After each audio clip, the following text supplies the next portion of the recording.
मित्रों, आपस्तंभ धर्मसूत्र का कथन है, वर्णत्रयो शमशान या उसके निकट वेद पाठ न करे, अर्थात द्विज शमशान या उसके निकट वेद पाठ न करे। यदि शमशान पर गांव बस गया हो या उस स्थान को खेती करने के योग्य बना दिया गया हो, तब वहां वेद पाठ निषिद्ध नहीं, किंतु यदि वह स्थान अब भी शमशान के नाम से ही प्रचलित हो तो वहां वेद पाठ निषिद्ध है। शूद्र तथा जाति से बहिष्कृत शमशान भूमि के समान है और सूत्र संख्या 6 इन पर लागू होता है। कुछ लोगों का कहना है कि जिस मकान में शूद्र और बहिष्कृत रहते हैं वहां विद्या अध्ययन नहीं करना चाहिए। यदि विद्यार्थी और शूद्र स्त्री एक दूसरे को देख लें तब वेद के मंत्रोच्चारण में बाधा उत्पन्न करनी चाहिए। अपवित्रावस्था में ब्राह्मण या अन्य उच्च वर्ण वाला व्यक्ति यदि किसी खाद्य पदार्थ को स्पर्श कर दे तो वह अपवित्र तो हो जाता है, अखाद्य नहीं होता, किंतु यदि अपवित्र शूद्र द्वारा लाया गया हो भोजन खाने योग्य नहीं होता।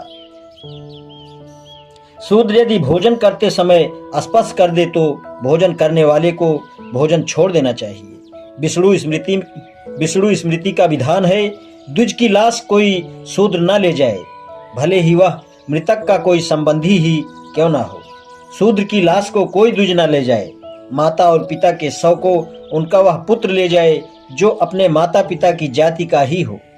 शूद्र किसी द्विज के शव को कदापि न ले जाए, चाहे वह मृतक उसका पिता ही क्यों ना हो।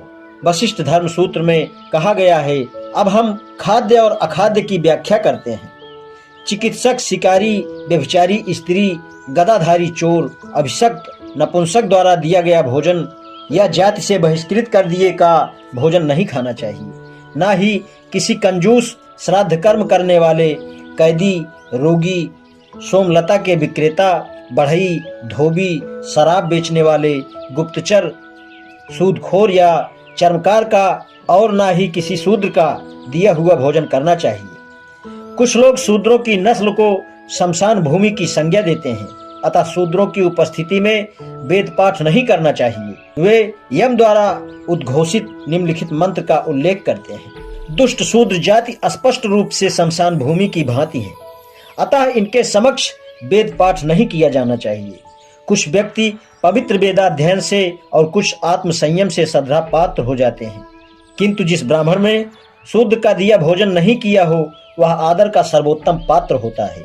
यदि शूद्र द्वारा दिया गया भोजन ब्राह्मण के अमाशय में हो और वह मृत्युगामी हो जाता है तो वह अगले जन्म में ग्रामीण सूअर का जन्म धारण कर उसी शूद्र के घर जन्म लेता है।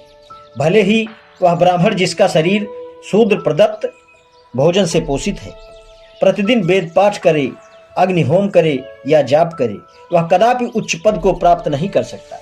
शूद्र प्रदत्त भोजन ग्रहण करने पर यदि वह स्वजातीय पत्नी से सहवास कर संतानोत्पत्ति करता है तो वह संतान भी उसी की जाति की ही होगी जिस शूद्र का भोजन ग्रहण किया गया है, और स्वर्ग के द्वार उनके लिए बंद मिलेंगे।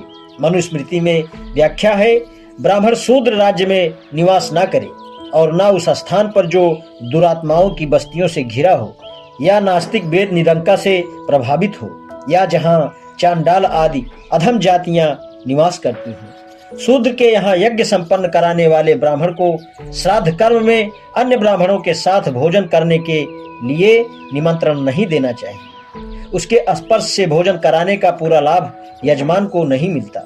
मृत शूद्र को नगर के दक्षिण, वैश्य को पश्चिम, क्षत्रिय को उत्तरी तथा ब्राह्मण को पूर्वी द्वार से ले जाएं। आज इतना ही, शेष कल। धन्यवाद।